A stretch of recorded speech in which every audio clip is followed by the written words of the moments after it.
Bazooka, Alappuzha gymkhana, Maranamass, തമിഴകത്തു നിന്നും അജിത്തിന്റെ good bad ugly അങ്ങനെ സിനിമകളുടെ പെരുമഴക്കാലം തന്നെയാണ് ഈ വീക്കെൻഡിൽ. സൂപ്പർ താരങ്ങളും യൂത്തന്മാരും ഒന്നിച്ചെത്തിയ ഈ വിഷു സീസണിൽ ഓപ്പണിംഗ് ദിനത്തിൽ തന്നെ ബോക്സ് ഓഫീസ് തൂക്കിയത് ആരാണ് എന്ന ചോദ്യമാണ് പ്രേക്ഷകർക്കിടയിൽ ഉയരുന്നത്. അത് മമ്മൂട്ടി ചിത്രം ബസൂക്ക തന്നെയാണ്. മമ്മൂട്ടി ആരാധകരും സിനിമാ പ്രേമികളും ഒന്നടങ്കം കാത്തിരുന്ന സിനിമയായിരുന്നു ബസൂക്ക. മമ്മൂട്ടി ഡിനോ ഡെന്നിസ് ചിത്രം ബസൂക്കയ്ക്ക് ഗംഭീര പ്രതികരണങ്ങളാണ് ലഭിച്ചുകൊണ്ടിരിക്കുന്നത്. സിനിമയുടെ ആദ്യ ദിന കളക്ഷൻ റിപ്പോർട്ടും ഇപ്പോൾ എത്തിയിട്ടുണ്ട്. ആദ്യ ദിനം ഇന്ത്യൻ ബോക്സ് ഓഫീസിൽ നിന്ന് 3.25 കോടി രൂപ നേടിയതായാണ് ട്രാക്കർമാരായ സാക്നിൽക്ക് റിപ്പോർട്ട് ചെയ്യുന്നത്. സിനിമയ്ക്ക് അഡ്വാൻസ് ബുക്കിംഗിലൂടെ 1.50 കോടിയാണ് കേരളത്തിൽ നിന്നും ലഭിച്ചത്.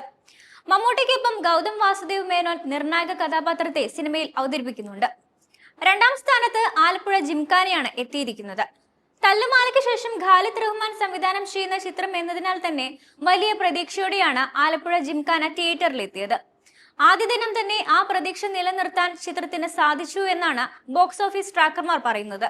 ചിത്രം ആദ്യ ദിനത്തിൽ 2.75 കോടി രൂപ ഇന്ത്യയിൽ നിന്ന് നെറ്റ് കളക്ഷൻ നേടിയതായാണ് സാക്നിൽക്ക് റിപ്പോർട്ട് ചെയ്യുന്നത്. കേരളത്തിൽ നിന്നും 1.45 കോടിയാണ് അഡ്വാൻസ് ബുക്കിംഗിലൂടെ സിനിമയ്ക്ക് ലഭിച്ചത്. പൊന്മാൻ എന്ന ചിത്രത്തിന് ശേഷം ബേസൽ ജോസഫ് നായകനായി എത്തിയ ചിത്രമാണ് മരണമാസ്. നവാഗതനായ ശിവപ്രസാദ് സംവിധാനം ചെയ്ത സിനിമ ബസൂക്കയ്ക്കും ആലപ്പുഴ ജിംഖാനയ്ക്കും ഒപ്പം ക്ലാഷ് റിലീസായാണ് എത്തിയതെങ്കിലും സിനിമയും മികച്ച കളക്ഷൻ നേടിയതായുള്ള റിപ്പോർട്ടുകളാണ് ഇപ്പോൾ പുറത്തു വരുന്നത്. ആദ്യ ദിനത്തിൽ 1.1 കോടി ഇന്ത്യൻ ബോക്സ് ഓഫീസിൽ നിന്ന് നേടിയതായാണ് സാക്നിൽക്കിന്റെ റിപ്പോർട്ട്. വാഴ, ഗുരുവായൂർ അമ്പല നടയിൽ എന്നീ സിനിമകളിലൂടെ പ്രേക്ഷക ശ്രദ്ധ നേടിയ സിജു സണ്ണിയാണ് മരണമാസ് സിനിമയുടെ കഥ ഒരുക്കിയിരിക്കുന്നത്. ടൊവിനോ തോമസ് ആണ് ചിത്രത്തിന്റെ നിർമ്മാണം. അതേസമയം അജിത് ആരാധകർക്ക് ഒരു വിരുന്ന് തന്നെയാണ് ആദിക് രവിചന്ദ്രൻ ഗുഡ് ബാഡ് അഗ്ലിയിലൂടെ ഒരുക്കിയിരിക്കുന്നത്.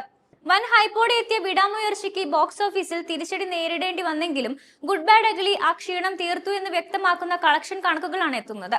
ഇന്ത്യൻ ബോക്സ് ഓഫീസിൽ നിന്ന് ചിത്രം 28.50 കോടി നേടിയതായാണ് സാക്നിൽക്ക് റിപ്പോർട്ട് ചെയ്യുന്നത്. എന്നാൽ സിനിമയ്ക്ക് ആദ്യ ദിനം കേരളത്തിൽ നിന്നും 75 ലക്ഷം മാത്രമേ കളക്ഷൻ നേടാൻ സാധിച്ചുള്ളൂ. ബസൂക്ക, മരണമാസ്, ആലപ്പുഴ ജിംഖാന എന്നീ സിനിമയ്ക്കൊപ്പം എത്തിയതുകൊണ്ട് തന്നെ ലിമിറ്റഡ് സ്ക്രീനുകളിൽ നിന്നും ഇത്രയധികം കളക്ഷൻ സിനിമയ്ക്ക് സ്വന്തമാക്കാൻ സാധിച്ചത് വലിയ നേട്ടം തന്നെയാണ് എന്നാണ് ട്രേഡ് അനലിസ്റ്റുകളുടെ വിലയിരുത്തൽ. പ്രേക്ഷകരിൽ ആവേശമുണർത്തുന്ന ടൈറ്റിൽ കാർഡ് മുതൽ ആരാധകർക്ക് ആഘോഷിക്കാനുള്ള എല്ലാ വകയും നൽകിക്കൊണ്ടാണ് സിനിമ എത്തിയിരിക്കുന്നത്. എന്നാൽ സിനിമയിൽ ലോജിക്ക് നോക്കരുത് എന്ന നിർദ്ദേശവും ചിലർ സോഷ്യൽ മീഡിയയിൽ കുറിച്ചിട്ടുണ്ട്.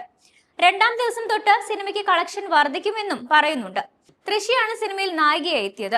എന്തായാലും ഇത്രയധികം സിനിമകൾ ഇറങ്ങിയതിൽ വെച്ച് കളക്ഷൻ കണക്കുകൾ നോക്കുകയാണെങ്കിൽ ബസൂക്ക തന്നെയാണ് കേരളത്തിൽ വിന്നർ ആയതെന്ന് നിസ്സംശയം പറയാം.